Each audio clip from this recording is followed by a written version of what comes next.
Do you know article 14 talks about right of equality.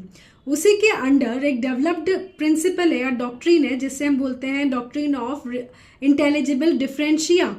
इसका मतलब है कि रीजनेबल बेसिस पे there can be discrimination. For example जो रिजर्वेशंस आए हैं, तो अगर देखा जाए तो एक कॉमन जो पब्लिक है वो सोचे कि ये तो डिस्क्रिमिनेशन है, बट जो प्रिंसिपल ऑफ इंटेलिजिबल डिफरेंशिया है वो ये बताता है कि एक ग्रुप ऑफ पीपल को आप डिस्क्रिमिनेट कर सकते हैं दूसरे ग्रुप ऑफ पीपल से अगर उनकी सिचुएशंस अलग अलग हैं, but it should not be arbitrary, it should have some reasonable nexus. Reasonable nexus मतलब कुछ रीजनेबिलिटी होनी चाहिए कि क्यों आपने एक ग्रुप को अलग रखा है और दूसरे ग्रुप को बिल्कुल अलग रखा है। तो आर्टिकल 14 को अगर आप डेप्थ में पढ़ेंगे तो आपको पता चलेगा कि हमारे कॉन्स्टिट्यूशन ने भी अलाउ किया है कि अगर कुछ रीजनेबल ग्राउंड्स है तो डिफरेंशिएशन भी कर सकते हैं, बट इक्वालिटी अमंगस्ट इक्वल्स होना चाहिए। उस ग्रुप को अगर आपने एक ग्रुप से डिस्टिंग्विश किया है तो उस ग्रुप में जितने लोग हैं उनको आपको इक्वालिटी देनी है, that is called as equality amongst equals.